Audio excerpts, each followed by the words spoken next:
Good evening. Thank you, Mr. Chairperson and panelists. The next 10 minutes, it's a bit of a departure from a live case to some presentation, and we will see that how and where and in which way we should use the antiplatelets in the current era or in the current year, I would say, because guidelines keep changing every 1 to 2 years. So the learning objectives of this presentation are: what are the types of antiplatelets? We will visit whether we should pre-treat the patient or not. What should be the duration in different scenarios?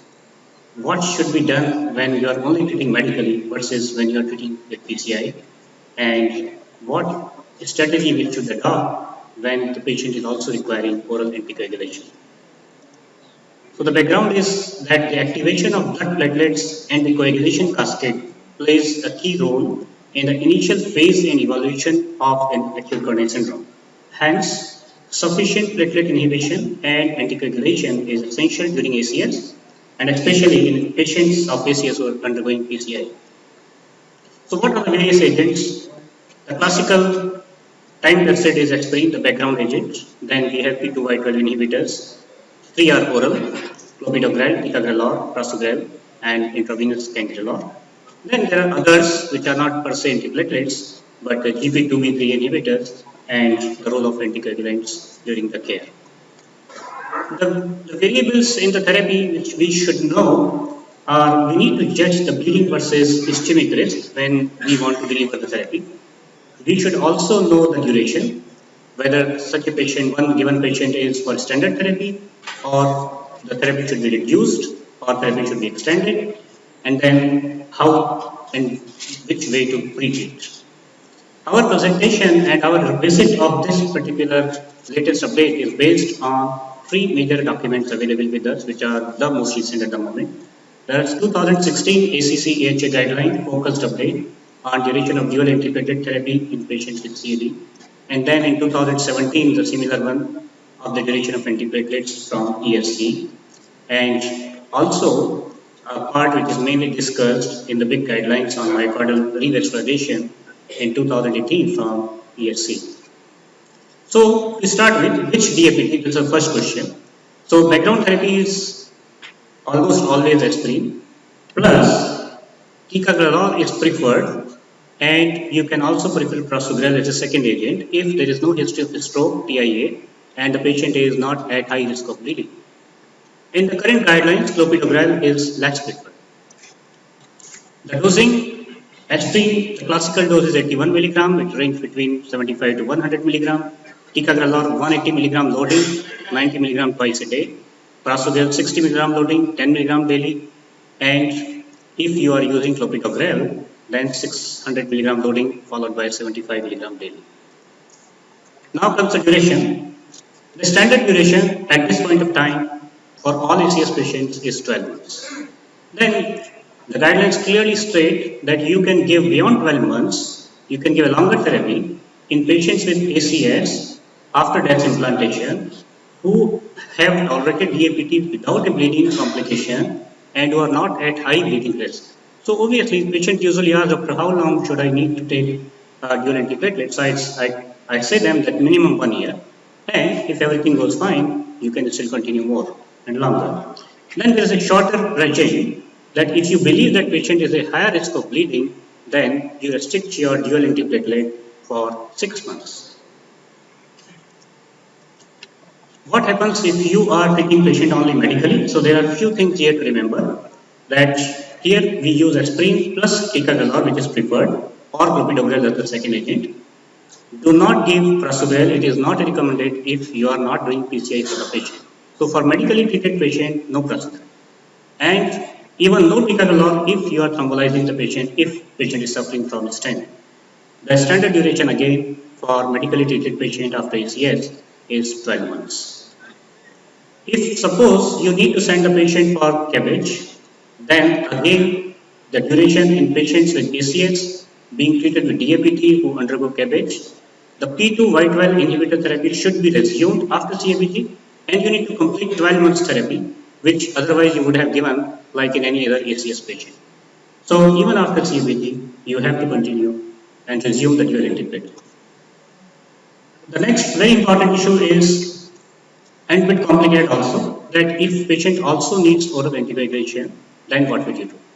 So the standard therapy is that you give DAPT for plus you give oral anticoagulation for 1 month. This is the standard recommendation.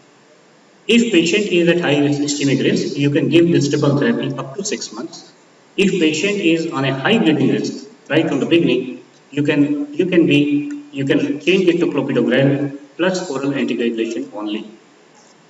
After 12 months, this is a unique recommendation which many times we do not follow, that you may not give any aspirin or any clopidogrel, any P2Y12, you directly and only give a single agent, that is oral anticoagulation. So this is one important point which is a bit different than what we used to do before. Remember that as part of triple therapy, do not use ticagrelor or prasugrel. So if you are using triple therapy, then only give aspirin and clopidogrel. The next important thing is always use the lower approved dose of NOAC, that is rivaroxaban 15 mg daily, if you are using as part of triple therapy, or if you are using, for example, dabigatran, then instead of 150 twice a daily, you only give 110 twice a day. If you are using for some reason VKA for free, then aim for the lower range of INR rather than the higher range of INR. This cartoon explains very clearly the regime. You can go through it. It is available in the documents which I showed you at the beginning. So this is a very important and wonderful diagram, where it explains very well that how to use the triple therapy in the patient who would require OAC. There is also an important thing here is switching or changes in DAPT, because so remember that duration and type of DAPT is a dynamic process and should be reassessed during the course of the therapy. The precise DAPT score, if it is more than 25, then we should use the DAPT for a shorter duration, say for example 6 months. The early administration of ticagrelor or clopidogrel in ACS can be done, patient can be loaded and can be pre-treated if you decide to go for invasive strategy.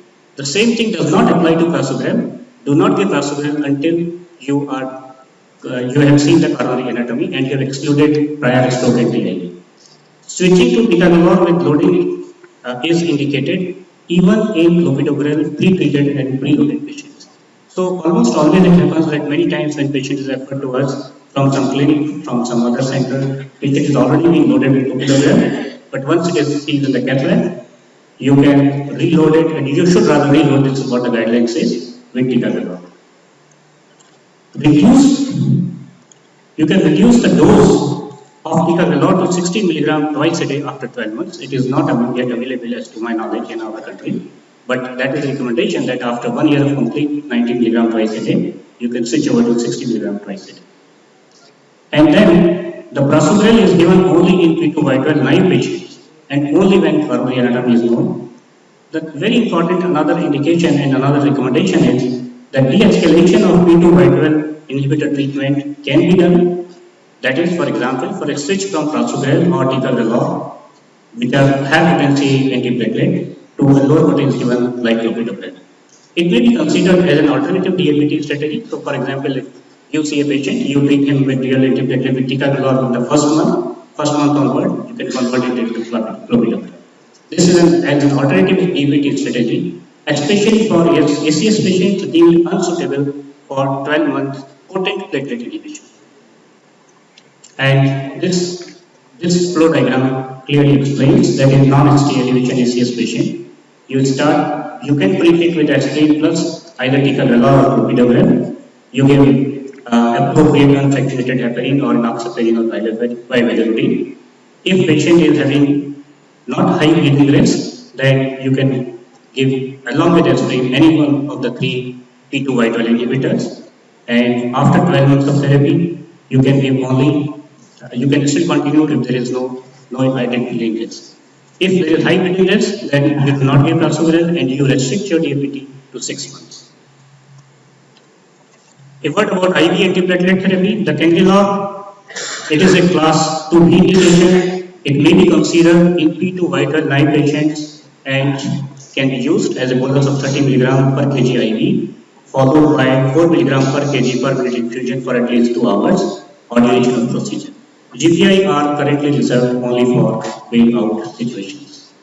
Long-term triple therapy, this is a very important indication that in ACS patients with no prior stroke or TIA and at high ischemic risk as well as low bleeding risk, besides this aspirin and clopidogrel, a low-dose rivaroxaban 2.5 mg twice a day for 1 year may be considered after discontinuation of parental anticoagulation. This is also a very new indication based on Atlas ACS trial. So once we quickly revisit our learning objectives here, types of antiplatelets are aspirin plus preferably ticagrelor or prasugrel. Then you can pre-treat with ticagrelor or clopidogrel. The standard duration is 12 months. It can be shortened to 6 months or to more than 12 months depending on the ischemic versus bleeding risk. In medical versus PCI, recommendation is 12 months for both. Although in medically treated patient, in situations you can restrict your APT to 1 month. And in ACS patients requiring OAC, give 1 to 6 months triple therapy, up to 12 months dual therapy, clopidogrel plus OAC, and after 12 months you can safely only give OAC. So this is a very recent current revisit of the whole antiplatelet regimen in the ACS patients. Thank you so much.